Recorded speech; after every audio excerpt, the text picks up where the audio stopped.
একই সঙ্গে আমরা বাংলাদেশ জাতীয়তাবাদী দলের চেয়ারম্যান জনাব তারেক রহমানের পক্ষ থেকে আজকে এখানে আমরা দলের প্রতিষ্ঠাতা শহীদ প্রেসিডেন্ট জিয়া রহমান বীর উত্তমের মাজারে শ্রদ্ধাঞ্জলি অর্পণ করতে এসেছি। আজকে তারই পাশে শুয়ে আছেন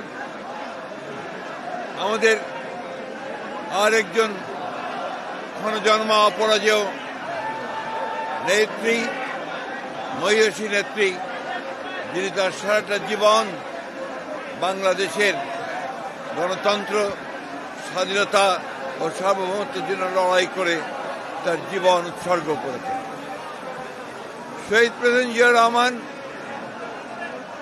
বাংলাদেশের রাজনীতিতে একটি এমন নাম, যে নাম প্রতি মুহূর্তেই স্মরণ করতে হয়, যিনি বাংলাদেশের স্বাধীনতা ঘোষণা করেছিলেন এবং পরবর্তীকালে বাংলাদেশে গণতন্ত্রকে এবং বহুদলীয় গণতন্ত্রকে তিনি পুরো প্রবর্তন করেছিলেন। সংবাদপত্রের স্বাধীনতা নিশ্চিত করেছিলেন, বিচার বিভাগের স্বাধীনতাকে নিশ্চিত করেছিলেন এবং অর্থনীতিতে একটা বটমলেস বাস্কেটের অভিত হওয়া বাংলাদেশকে সমৃদ্ধির অর্থনীতিতে পরিণত করেছিল। শহীদ প্রেসিডেন্ট জিয়া রহমানকে সেই জন্যে আমরা বাংলাদেশের মানুষ প্রতি বছর স্মরণ করি। তার অনুসৃত যে পথ, সেই পথে আমরা সামনের দিকে এগিয়ে যাই, একটা উদার গণতান্ত্রিক বাংলাদেশ প্রতিষ্ঠা করবার লক্ষ্যে আমরা আরো দৃঢ়ভাবে শপথ গ্রহণ করি।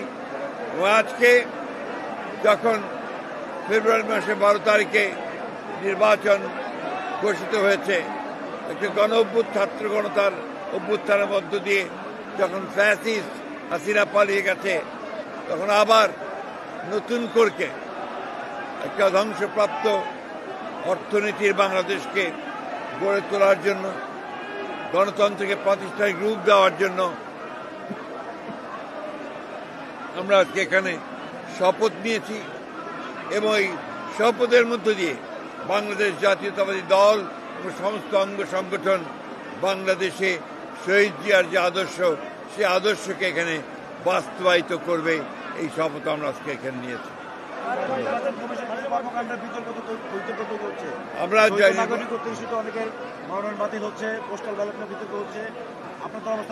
এটা বরাবরই আপনার নির্বাচন কমিশনের যখন বাছাই হয় তখন কিছু সমস্যা থাকে, এটা নতুন কোনো ব্যাপার না। আমরা এখন পর্যন্ত নির্বাচন কমিশনকে দেখেছি যে মোটামুটিভাবে তারা যোগ্যতার সঙ্গেই কাজ করছে।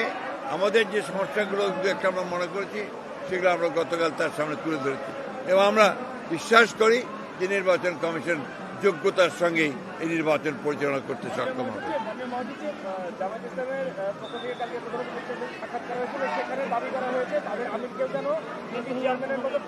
এটা তাদের ব্যাপার, এটা আমাদের ব্যাপার নয়। আজকে এই জন্য আমরা এখানে সরি না আমাদের কাছে এই ধরনের কোনো অভিযোগ নেই। ধন্যবাদ।